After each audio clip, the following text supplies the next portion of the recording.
देश भर में बढ़ा कोरोना संक्रमितों का आंकड़ा, कुल संक्रमित हुए 14,792, 488 मरीजों की हुई मौत। अब तक 2015 मरीज हुए ठीक।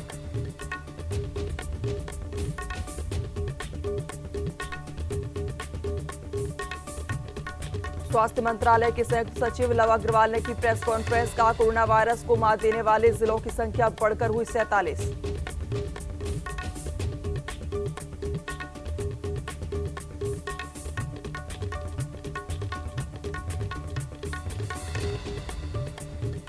लखनऊ में यूपी के अपर मुख्य सचिव गृह अवनीश अवस्थी ने की प्रेस कॉन्फ्रेंस, कहा सीएम योगी आदित्यनाथ ने लोक भवन में टीम 11 के साथ की बैठक कर कहा प्रदेश के कई जनपद हुए कोरोना मुक्त।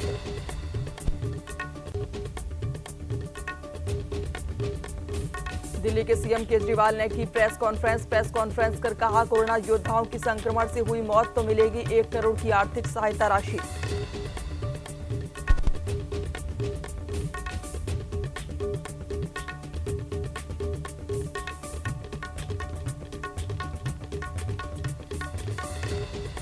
नमस्कार, आप देख रहे हैं न्यूज इंडिया और मैं हूं आपके साथ रश्मि कुलश्रेष्ठ। जम्मू कश्मीर के बारामूला जिले के सोपोर में बड़ा आतंकी हमला हुआ है, जिसमें सीआरपीएफ के 3 जवान शहीद हो गए। इसके अलावा 3 सुरक्षाकर्मी घायल भी हुए हैं।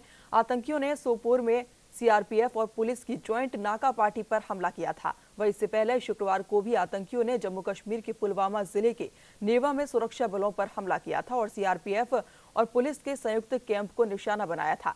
शुक्रवार को हुए आतंकी हमले में सीआरपीएफ का एक जवान घायल हो गया था, उसके पैर में गोली लगी थी।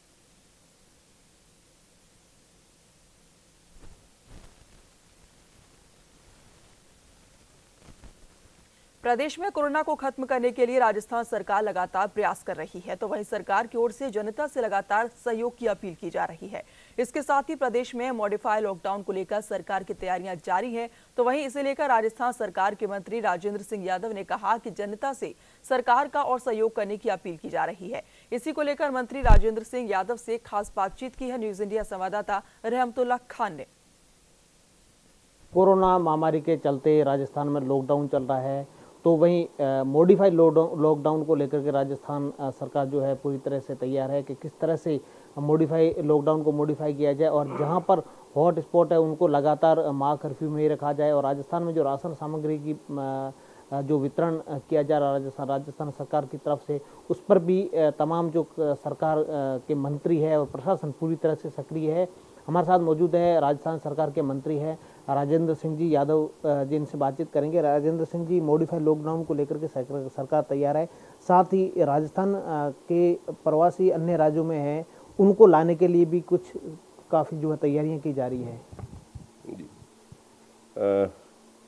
राजस्थान पूरा जो कोरोना वायरस से लड़ने के लिए पूरा तैयार है और पूरी आज देश भर में सबसे आगे हम लोग हैं। हमारी जांचें हुई हैं जितनी, वो पूरे देश में सबसे ज़्यादा हैं। इसी तरह माननीय मुख्यमंत्री जी ने शुरू में ही कमांड संभाल के मॉनिटरिंग करके दिन रात लग के कोरोना वायरस के ऊपर आज हम जीत की तरफ हैं। भीलवाड़ा का उदाहरण पूरे विश्व में आप देखो, उसमें कितनी विकट स्थिति हो गई थी और उसको एक कुशल नेतृत्व के से आज हम वहाँ कंट्रोल कर पाए हैं। इसी तरह हमारे रामगंज में, जयपुर के अंदर जिस तरीके की व्यवस्था अभी की गई है, वो वाकई काबिल तारीफ़ है। हमारा स्वास्थ्य विभाग, हमारे सारे विभाग, पुलिस का और सभी कर्मचारी, हमारे मंत्रिमंडल के सदस्य, हमारे एमएलए दिन रात लगे हुए हैं, मॉनिटरिंग हो रही है। और सबसे बड़ी बात ये कि जो संवेदनशीलता हमारे यहाँ है, माननीय मुख्यमंत्री जी जो चाहते हैं गरीब के लिए, वो बहुत कुशल नेतृत्व के साथ हुई है। आसपास की स्टेटों में भी मेरा कोटपुतली विधानसभा क्षेत्र हरियाणा बॉर्डर पे है, उन सबको अगर कंपैरिजन करते हैं तो हमने व्यवस्थाएं बहुत जल्दी जो है शुरू कर दी थी, जिससे आज बहुत अच्छे ढंग से हम लोग कामयाब हो रहे हैं। अन्य राज्यों के मुकाबले राजस्थान का काम सेंसिटिव, संवेदनशील है और साथ ही बातचीत करें कि आम जनता को भी प्रशासन का सहयोग करने की भी अपील है। जी हाँ, बार बार हम सभी लोग आम जनता को जो है अपील कर रहे हैं और जनता का भी पूरा सहयोग मिल रहा है। कुछ छुटपुट घटनाओं को छोड़कर लगभग पूरा प्रदेश एकजुट होकर के कोरोना से संघर्ष कर रहा है।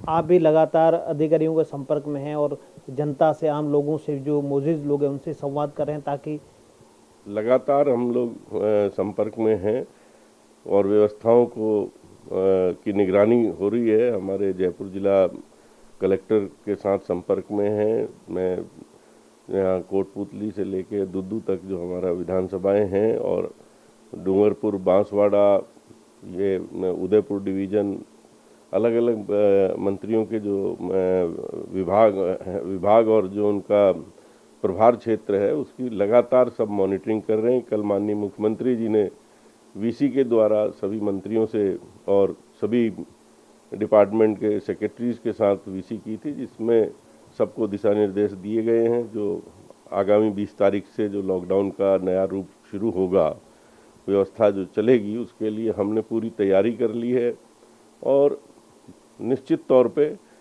कोरोना पे विजय पाने की तरफ है। मुख्यमंत्री अशोक गहलोत की अपील थी कि राजस्थान में कोई भी व्यक्ति भूखा न सोए। इसको लेकर के तमाम संस्थाएं, तमाम भामाशाह वो भी आगे आ रहे हैं और पूरी तरह से सब सहयोग कर रहे हैं। हाँ, माननीय मुख्यमंत्री जी का, पूरी राजस्थान सरकार का ये दायित्व भी बनता है और उसके लिए पूरी तत्परता के साथ ये कोशिश है कि कोई भी व्यक्ति रात को भूखा नहीं सोए और उसके लिए पूरी तैयारी की है। बहुत बड़ा प्रदेश है, क्षेत्रफल का अगर माने तो भारत का सबसे बड़ा प्रदेश है, आबादी भी 7.5 करोड़ है और प्रवासी हमारे पास जो मजदूर हैं, कर्मचारी हैं जो यहाँ काम कर रहे थे, चाहे होटलियर इंडस्ट्री हो, चाहे हमारी माइनिंग में हो, चाहे दूसरे उद्योग धंधों में जो बाहर के थे, और प्रदेशों की अपेक्षा जैसे हम लोगों के यहाँ से भी प्रवासी राजस्थानी बाहर हैं, अगर देखा जाए तो हमारे यहाँ हमने बहुत अच्छे ढंग से उनका जो है व्यवस्थाएं की हुई हैं। जिम्मेदारी के साथ हम लोग कर रहे हैं और भामाशाहों ने भी आगे आकर के बहुत सहयोग किया है। निश्चित तौर पे मैं ये कहना चाहूँगा कि केंद्र सरकार को जितना ध्यान देना चाहिए था राजस्थान पे और स्टेटों पे, वहाँ कहीं ना कहीं कमी दिखती है। बिल्कुल, जिस तरह से हम बातचीत की थे, हमारे साथ राजस्थान सरकार के मंत्री राजेंद्र सिंह जी यादव, जो खुद संवेदनशील है मंत्री है और लगातार अधिकारियों के संपर्क में है और ग्रामीण स्तर पर जो भी कर्मचारी है उनसे संपर्क में है और मौजूद लोग हैं उनसे संवाद कर रहे हैं ताकि प्रदेश में किसी भी प्रकार की कोई भी समस्या हो वो भी समस्या सुनते हैं, फ़ोन पर बातचीत भी करते हैं। फिलहाल राजस्थान सरकार का एक ही मोटिव है और पूरी जनता का, राजस्थान की जनता का एक ही सबका मैसेज है और सबका एक ही मोटिव है कि पूरी तरह से राजस्थान में कोरोना को किस तरह से ख़त्म किया जाए। सबका सहयोग है, प्रशासन और जनता एक दूसरे के सहयोग से चल रही है और उम्मीद है कि जल्द ही राजस्थान में कोरोना को ख़त्म किया जाएगा। सहयोगी दिनेश बारिक के साथ रहमतुल्लाह खान, न्यूज़ इंडिया, जयपुर। भरतपुर के बयाना में कोरोना मरीजों की संख्या दिन ब दिन बढ़ती जा रही है, जिसमें बयाना में अब तक कुल संख्या बढ़कर 63 हो गई है। वहीं बात करें भरतपुर जिले की तो कुल कोविड-19 मरीजों की संख्या 70 पर पहुंच गई है। जिला प्रशासन इसको लेकर पूरी तरीके से गंभीर है। फिलहाल बयाना में पिछले 1 सप्ताह से ज्यादा समय से कर्फ्यू लगा हुआ है, लेकिन कोरोना वायरस का एपिसेंटर बन रहे बयाना के लिए नियमों की पालना करना बेहद जरूरी है।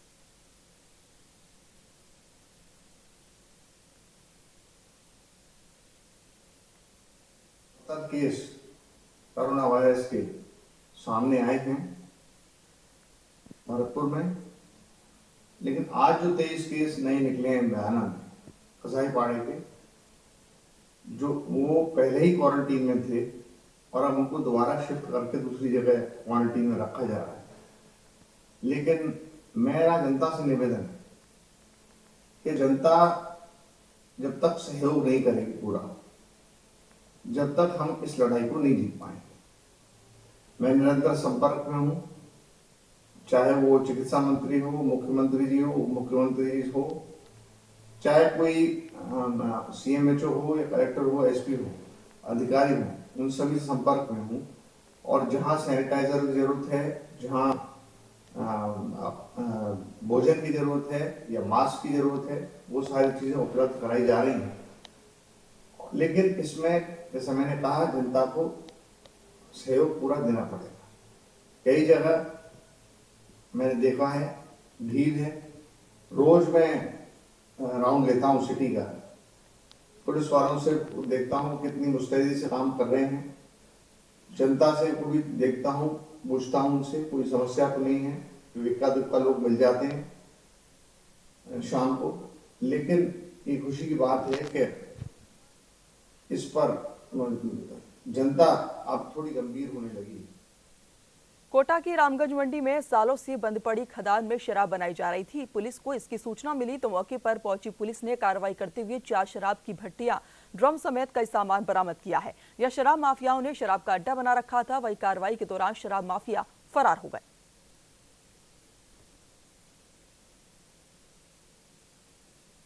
लॉकडाउन को देखते हुए कुमकोट की तरफ छिरेल वाली खान है, उधर कंजर जाति के जुल्मी व कुमकोट के कभी कभी अवैध शराब, हथकढ़ शराब निकालते हैं। इसको देखते हुए मैं जाब्ता वो इंचार्ज चौकी के यहाँ पर आया था, तो ये बहुत दूर दूर तक रास्ता नहीं है, तो कंजर जाति के जो भी लोग हैं वो देख के भगे तथा यहाँ पर अवैध हथकढ़ शराब निकालने के जो उपकरण वास्ता वो मिला, उसको नष्ट कर दिया। कोई व्यक्ति नहीं मिला, ना किसी के बारे में यहाँ पता लगा कि कौन से निकालते, परंतु ये जरूर कंजर जाति के व्यक्ति द्वारा निकालने की राजस्थान के भीलवाड़ा में कोरोना कर्फ्यू के दौरान घर से बाहर निकलने के कारण पुलिस द्वारा टोकरी पर युवक द्वारा अभद्र व्यवहार करने के आरोप में उसे गिरफ्तार कर लिया गया। सुभाष नगर थाना पुलिस ने आरोपी पर राजकार्य में बाधा डालने और धारा 151 के तहत मुकदमा दर्ज किया है।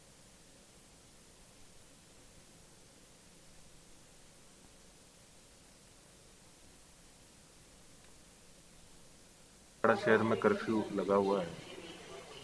कर्फ्यू के दौरान ड्यूटी देते हुए head constable Kailash Chand Sanganeri gate चौकी इंचार्ज और नरेश कांस्टेबल इमरान उर्फ सोनू सन ऑफ हमीद खां शिवाजी मार्ग टेगुरु स्कूल के पीछे की तरफ ये रहता है, वहाँ उसको टोका कर्फ्यू का उल्लंघन करने पे, तो इसकी इनकी आपस में औरतों हो गई, बोलचाल हो गई, जिस पर इसको कर्फ्यू के उल्लंघन में गिरफ्तार किया गया। 151 CRPC में पाबंद करवा रहे, प्रत्यक्ष से सक्षम न्यायालय में पेश किया।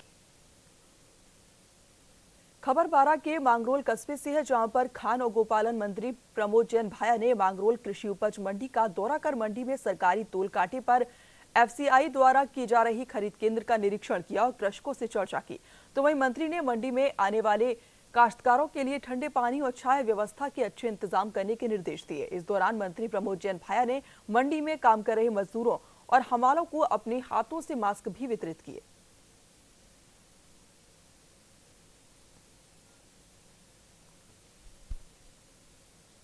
बीकानेर के जिला कलेक्टर कुमार पाल गौतम ने अनाज मंडी का निरीक्षण किया, जहां धान मंडी का निरीक्षण कर समस्त व्यवस्थाओं का जायजा लिया गया और कहा कि प्रांगण में एक साथ अधिक संख्या में लोग इकट्ठा न हो, जिसके लिए सुनिश्चित किया जाए। वहीं जिलाधिकारी ने कहा कि लॉकडाउन में सोशल डिस्टेंसिंग के नियमों की पूरी अनुपालना हो।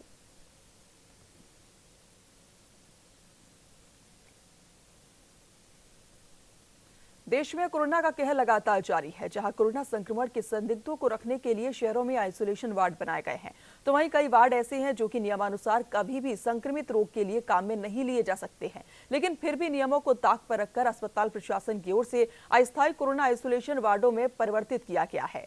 तो वहीं कुछ वार्डों में सोशल डिस्टेंसिंग का भी ख्याल नहीं रखा गया।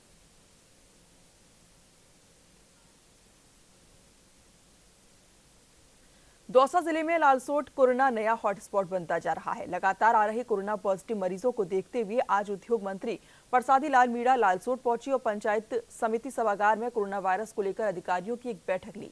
इस बैठक में उन्होंने कोरोना वायरस के संक्रमण को रोकने के लिए उठाए जाने वाले कदमों की समीक्षा की। साथ ही उन्होंने कहा कि लालसोट में कोरोना संक्रमण को रोकने के लिए रैंडम सैंपलिंग व्यवस्था पर जोर दिया जाए, साथ ही अधिक से अधिक लोगों के सैंपल लिए जाएं ताकि समय रहते कोरोना का संक्रमण रोका जा पाए।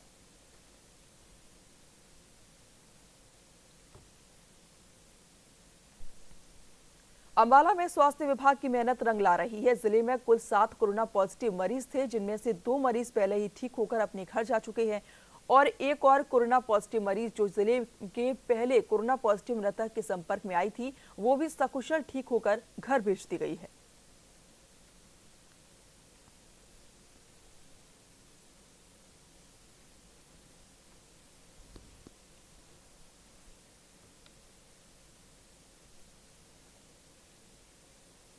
अंबाला जो डिस्ट्रिक्ट में है टोटल 7 मरीज पॉजिटिव आए थे।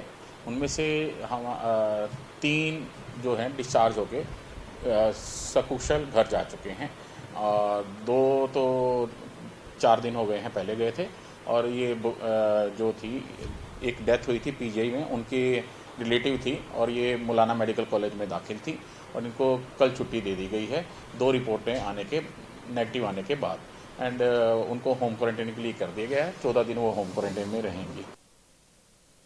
लॉकडाउन के दौरान बेवजह घर से निकलने वाले लोगों पर अंबाला पुलिस ने शिकंजा कसा है। पुलिस अब इन लोगों से करीब 80 लाख रुपए जुर्माना वसूला है। वहीं पुलिस ने 221 एफआईआर दर्ज की और 300 लोगों को गिरफ्तार भी किया है। इसके अलावा 2600 चालान काटने के साथ 300 वाहन जब्त भी किए गए हैं।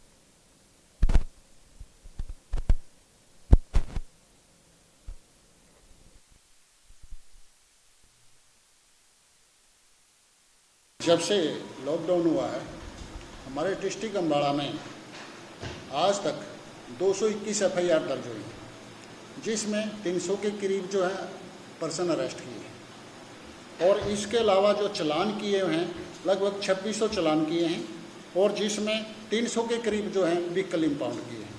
तो एक ज़्यादातर बहाना तो लोगों के पास एक है कि उसकी हर एक आदमी को चिन्हित कर लेना कि भाई ये किस काम से जा रहा है। जब तक लोगों की विल पावर नहीं बनेगी, किसी ने बहाना लगा दिया कि मेरी माताजी हॉस्पिटल में है या मेरी वाइफ पीछे बैठी है बहुत ज़्यादा बीमार है, मैं इसको हॉस्पिटल में लेके जा रहा हूँ, हर एक को रोक करके इस चीज़ का पूछना हम प्रयास करते हैं इस चीज़ के पता किया जाए असल में है या नहीं है। लेकिन कई बार असल में भी होते हैं, असली भी होते हैं, उनको पहचान करना बड़ा प्रयास करना पड़ता है इसके लिए। हरियाणा में गेहूं की फसल की खरीद 20 अप्रैल से शुरू होने जा रही है, जिसको लेकर सरकार और प्रशासन की तैयारियां लगभग पूरी हैं। लेकिन अंबाला में कुछ किसानों ने लेबर की कमी के चलते अभी तक फसलों की कटाई शुरू नहीं की है। छोटे किसानों का कहना है कि उनके पास लेबर है नहीं, वो खुद फसल काट नहीं सकते और मशीन को देने के लिए उनके पास पैसे नहीं है। वहीं मौसम के चलते किसानों को भंडारण की दिक्कत का सामना भी करना पड़ेगा।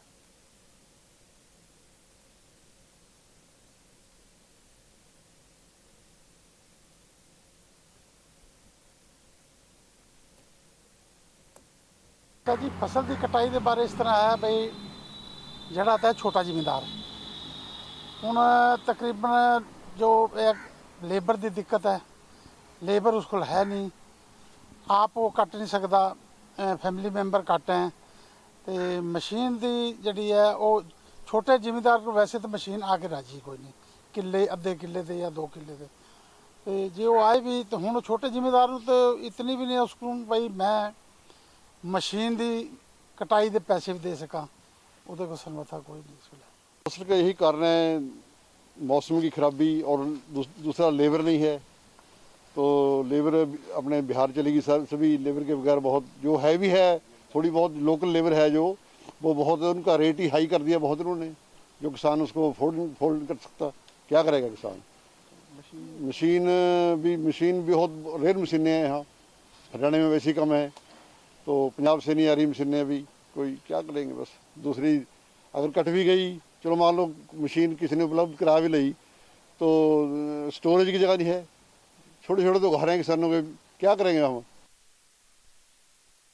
राज्य में पहली बार महिला जमातियों पर पुलिस ने मुकदमा दर्ज किया है। सभी महिला जमाती हरिद्वार जिले की रहने वाली हैं और सभी कुछ समय पहले जमात से लौटी हैं, लेकिन पहचान छुपाने के चलते पुलिस ने सभी 5 महिलाओं को हिरासत में लिया और मुकदमा दर्ज करवाकर क्वारंटीन करवा दिया। बताया जा रहा है कि ये सभी महिलाएं लखनऊ से 15 मार्च को जमात से वापस आई थी। सभी महिलाएं हरिद्वार के मंगलोर की रहने वाली हैं।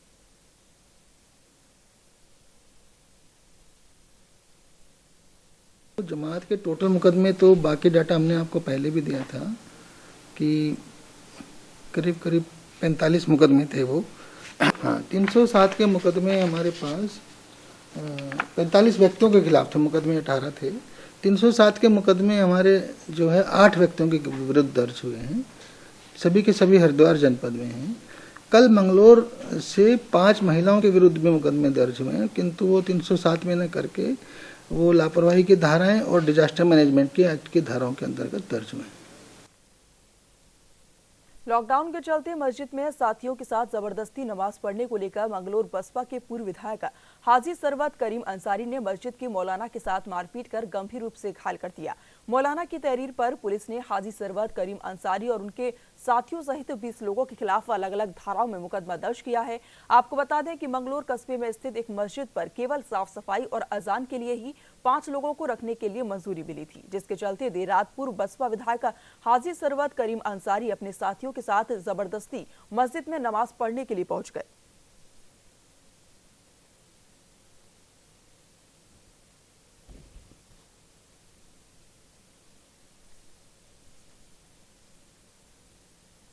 मस्जिद है कुमारू की मस्जिद, इस पे पहले से जब लॉकडाउन के दरमियान ही तय कर दिया गया था कि नमाज अदा नहीं होगी। उसके बावजूद वहाँ पर 5 आदमी नमाज अदा कर रहे थे। कुछ लोग हाजी साहब के साथ वहाँ पर नमाज अदा करने के लिए आए थे। दिन में जब एक पक्ष द्वारा उनको मना कर दिया गया कि लॉकडाउन की अवधि ज़्यादा नमाज अदा नहीं कर सकते, फिर शाम को दोबारा मस्जिद नमाज अदा करने को लेकर वहाँ पर झगड़ा हुआ, जिस संबंध में पुलिस द्वारा 188 और आपदा प्रबंधन अधिनियम के तहत दोनों पक्षों के विरुद्ध मुकदमा कायम कर दिया गया। जो हाँ उसके एक नाजिम हैं, जो उसके मैनेजर हैं, उनको जो चोटें आई थी उनके द्वारा बताया गया कि दूसरे पक्ष ने आके मारपीट की है, उन्होंने तहरीर दी और उनके विरुद्ध दूसरे पक्ष के विरुद्ध भी एक मुकदमा 323 और 147 का मुकदमा कायम कर दिया गया है। आगे कुछ दूसरे पक्ष की ओर से कोई ऐसी तहरीर आएगी तो। कोरोना वायरस महामारी से निपटने के लिए पुलिस प्रशासन पूरी तरीके से मुस्तैद दिखाई दे रहा है। नैनीताल और ऊधम सिंह नगर जिले के बॉर्डर पर ऊधम सिंह नगर पुलिस और नैनीताल पुलिस संयुक्त रूप से सघन चेकिंग अभियान चला रही है। इसके अलावा यहां IRB फॉरेस्ट और अब सशस्त्र सीमा बल के जवानों को भी तैनात किया गया है, ताकि कोई भी यहां अवैध रूप से प्रवेश न कर पाए। यहां मौजूद सभी जवान आने जाने वाले वाहनों पर कड़ी नजर रखे हुए हैं। साथ ही सभी की एंट्री भी की जा रही है और जरूरी सेवाओं को छोड़कर जो भी लोग आवागमन कर रहे हैं उनसे पूछताछ और जांच पड़ताल की जा रही है। महामारी से निपटने के लिए भारत सरकार पूरी तरीके से स्वास्थ्य सेवाएं से लेकर के तमाम हर चीज़ों में मुस्तैदी दिखा रही है। इसके अलावा सुरक्षा व्यवस्था भी चाक चौबंद की गई है। ठीक यहाँ देख सकते हैं कोतवाली पुलिस से लेकर के तमाम यहाँ पे सशस्त्र सीमा बल के जवान भी यहाँ तैनात किए गए हैं। नैनीताल और ऊधम सिंह नगर जिले का एक संवेदनशील बॉर्डर माना जाता है। यहाँ से तमाम आने जाने वाली गाड़ियों को लगातार चेकिंग की जा रही है, उनसे उनके कागज़ चेक करे जा रहे हैं, उनसे जो भी उनके पास दस्तावेज जो अत्यावश्यक सेवाएँ हैं, इस प्रकार की जो भी गाड़ियाँ हैं उनको जाने दिया जा रहा है। लेकिन इसके अलावा कोई अन्य लोग ऐसे हैं जो यहाँ पे अवैध गतिविधियों में लिप्त हैं या उनको रोकने के बाद भी नहीं रुक रहे हैं, तो उनको जबरदस्ती यहाँ रोक करके उनसे कागज़ वगैरह चेक करे जा रहे हैं। इसके अलावा जो भी नियमों का उल्लंघन करता पाया जा रहा है उसके खिलाफ भी यहाँ पे तत्काल रूप से कार्रवाई की जा रही है। इसके अलावा ये देख सकते हैं लगातार यहाँ पर टीम मुस्तैदी के साथ काम कर रही है। 24 घंटे यहाँ पर दिन से लेकर के रात में भी जवान तैनात रहते हैं और आलम यह है कि अब यहाँ सशस्त्र सीमा बल के जवानों को भी तैनात किया गया है। ये जवान भी पूरी मुस्तैदी के साथ काम कर रहे हैं, 24 घंटे यहाँ पर ड्यूटी दे रहे हैं। सुरक्षा व्यवस्था की दृष्टि से लगातार जो पुलिस यहाँ काम कर रही है वो अपने आप में काबिले तारीफ है। इसके अलावा जो भी सरकार कदम उठा रही है कोरोना वायरस महामारी से निपटने के लिए, सभी लोग अगर उसका पालन करें तो इस महामारी से बचाव अवश्य ही संभव है। Shailendra Kumar Singh, news India, Lalkuan. फिलहाल अभी के लिए बस इतना ही। तमाम खबरों के लिए आप देखते रहिए न्यूज इंडिया।